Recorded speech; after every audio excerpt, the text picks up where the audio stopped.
नमस्ते फ्रेंड्स। तो एक और वीडियो में आप लोग का स्वागत है। जैसा कि आप लोग देख रहे हैं, हमको भी थोड़ा बहुत एलर्जी हो गया है, हल्का सर्दी खांसी या बुखार जैसा मुझे भी आ गया है 2-3 दिन से। बावजूद इसके मैंने रेगुलर वीडियो बनाना जारी रखा है।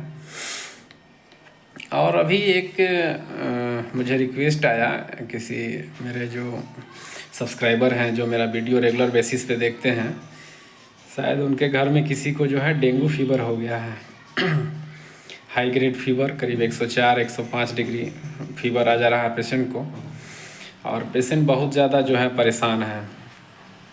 4-5 दिन से जो है उनको फीवर आ जा रहा, और रेगुलर बेसिस पे फीवर आ रहा है। ट्रीटमेंट तो चल रहा है उनका, ब्लड टेस्ट वगैरह भी है, प्लेटलेट बहुत ज़्यादा डाउन है।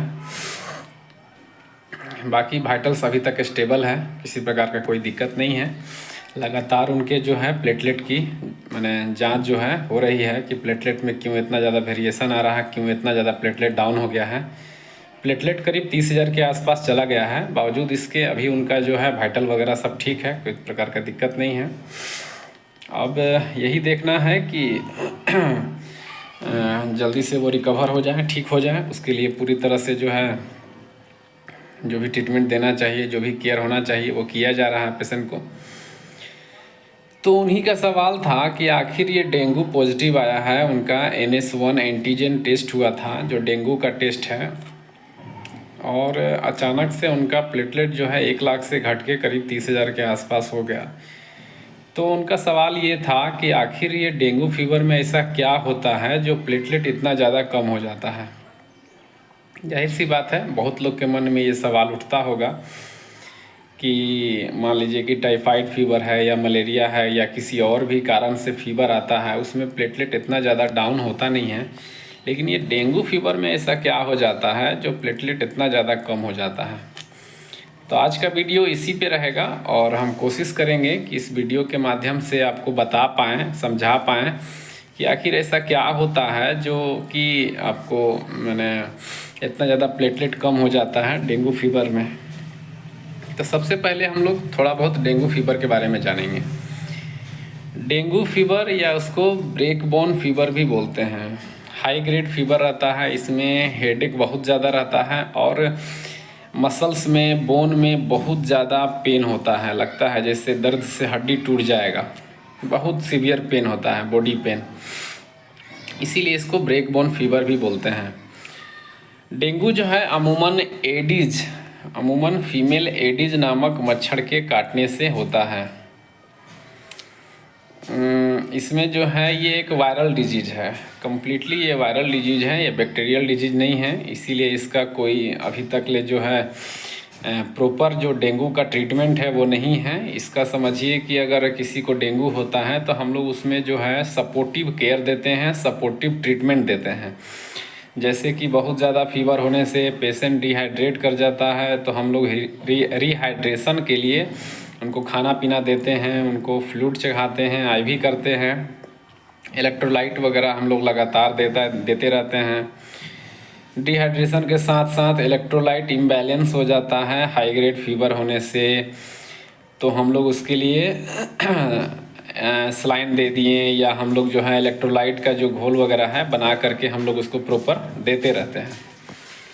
इसके बाद होता क्या है कि बहुत ज़्यादा सीवियर डेंगू हो जाने पे, प्लेटलेट बहुत कम हो जाने पे हम लोग जो है ब्लीडिंग का केस देखते हैं और उसका मैनेजमेंट करते हैं। जैसे मान लीजिए कि पेशाब के रास्ते ब्लड आना, मल के रास्ते, कभी पेशेंट जो है जिसका प्लेटलेट बहुत कम हो जाता है तो उल्टी करता है, या फिर कहें कि स्टूल करता है, तो उसमें जो है ब्लड आता है। क्योंकि प्लेटलेट बहुत ज़्यादा कम हो जाने से कहीं से भी नोज ब्लीडिंग हुआ, मैंने कहीं से जहाँ से पॉसिबल है कि ब्लीडिंग हो सकता है, उसकी चांसेस बहुत ज़्यादा बढ़ जाती है। रक्त का थक्का बनना इसमें बंद हो जाता है, ब्लीडिंग जल्दी रुकती नहीं है। थोड़ा बहुत भी कहीं हम लोग मैंने हल्का फुल्का रगड़ देते हैं, नोच देते हैं, तो वहाँ पे बहुत ज़्यादा सीवियर ब्लीडिंग होने लगती है।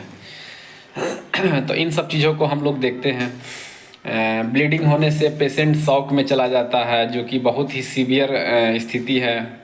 बीपी पल्स पेशेंट का बहुत ड्रॉप हो जाता है तेज़ी से, जिसका हम लोग को मैनेजमेंट करते हैं। पर बस शुरुआती जो दौर में जब प्लेटलेट ठीक ठाक रहता है और पेशेंट का वाइटल्स वगैरह ठीक रहता है, किसी प्रकार का ब्लीडिंग नहीं रहता है, तो हम लोग केवल जो है फीवर का मैनेजमेंट करते हैं। जैसे जब फीवर आया तब हम लोग पैरासीटामोल दे दिए, कोल्ड स्पॉन्जिंग दे दिए, पेशेंट को रेस्ट करने के लिए कह दिए, डाइट प्रॉपर वे में दिए जिससे कि पेशेंट डिहाइड्रेट ना हो, खाना मैंने शरीर में जो है न्यूट्रिशन बना रहे। तो हम लोग अब चलिए जानते हैं कि आखिर डेंगू फीवर में ऐसा क्या होता है जो पेशेंट का प्लेटलेट जो है तेज़ी से कम हो जाता है। तो सबसे पहले हम लोग ये जानें कि डेंगू फीवर जो है एडिज नामक मादा मच्छर के काटने से होता है या एक वायरल डिजीज़ है। तो ये जो वायरस है ना, इसका सबसे जो ज़्यादा इफ़ेक्ट है वो हमारे बोन मेरो पे होता है। बोन मेरो जो हम लोग का जो लॉन्ग बोन होता है, जिनके बोन के बीच में जो स्पॉन्जी टिश्यू होता है, जिसको बोन मेरो या मास्टर सेल भी कहते हैं, जो हमारे शरीर में जो है सब तरह के ब्लड सेल बनाने का काम करता है। हाँ, तो होता क्या है कि जो है इससे जो वायरस होता है वो वायरस तेज़ी से जो है हमारे शरीर में जो प्लेटलेट होता है ना, उसको नष्ट करता है।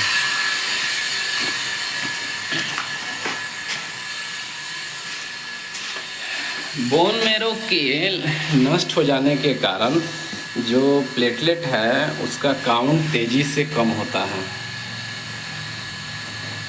ये पहला कारण हो गया कि बोन मेरो में जो है हमारे ब्लड का सारा सेल बनता है, जैसे red blood cell, white blood cell, platelet, plasma, सारा कुछ बन रहा होता है बोन मेरो में। और ये जो वायरस है ना, ये बोन मेरो के सेल को डैमेज कर देता है, या कहें कि उसके फंक्शन को इंटरप्ट कर देता है, जिससे कि आपको प्लेटलेट बनना बंद हो जाता है। तो प्लेटलेट का लाइफ है, वो सेल है, वो तो नष्ट हो जाएगा, नया सेल बनेगा नहीं। तो सडनली पता चलेगा कि बोन मेरो जो है, मैंने पता चलेगा कि सडनली जो प्लेटलेट है ना वो बहुत ज़्यादा कम हो गया। दूसरा, ये जो वायरस जब हमारे शरीर में इंटर करता है तो सडनली हमारे शरीर का एंटीबॉडी एक्टिव हो जाता है कि ये वायरस आया है, इसको किल करना है, मारना है। तो ये क्या करता है कि जो हमारा इम्यून सिस्टम जो ओवर रिएक्टिव हो जाता है ये सेल को मारने के लिए, वायरस को नष्ट करने के लिए, उसके चलते इससे गलती से खुद का प्लेटलेट नष्ट हो जाता है। वायरस के लिए जो एंटीबॉडी हमारा शरीर जनरेट करता है, भेजता है लड़ने के लिए कि जाओ इस वायरस को नष्ट करो जो हमारे शरीर में इंटर हुआ है, तो उस केस में क्या होता है कि जो हमारा इम्यून सिस्टम है वो मिस्टेकली, गलती से कभी कभार क्या करता है कि हमारे ही जो सेल है, जो प्लेटलेट सेल है, उसको मार देता है। तो वहाँ से भी प्लेटलेट बहुत ज़्यादा कम हो जाता है। इसके बाद हमारे शरीर में इन्फेक्शन होने का वजह से वो डेंगू वायरस हमारे शरीर में, हमारे ब्लड में इंटर होने का वजह से हमारा जो स्प्लीन है ना वो ओवर रिएक्टिव हो जाता है। स्प्लीन क्या है? स्प्लीन जिसको प्लीहा बोलते हैं, वो हमारे शरीर में बहुत तरह से सपोर्टिव रोल करता है, इम्यून सिस्टम का पार्ट भी है, ब्लड सेल को स्टोर भी करता है, रीजनरेट भी करता है। तो ओवर रिएक्टिव हो जाने का वजह से वहाँ से भी सपोर्ट नहीं मिल पाता है और जो है तो आपका प्लेटलेट जो है डाउन हो जाता है।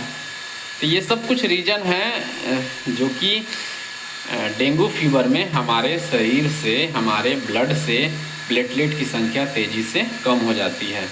अब डेंगू की बात हो रही है तो हम लोग कुछ और इस डेंगू फीवर पे चर्चा कर लेंगे। जैसा कि हमने बताया कि डेंगू फीवर मच्छरों के काटने से फैलता है।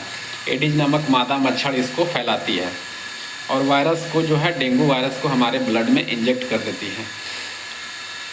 तो इस तरह से मच्छर से इंसानों में ये बीमारी फैलता है।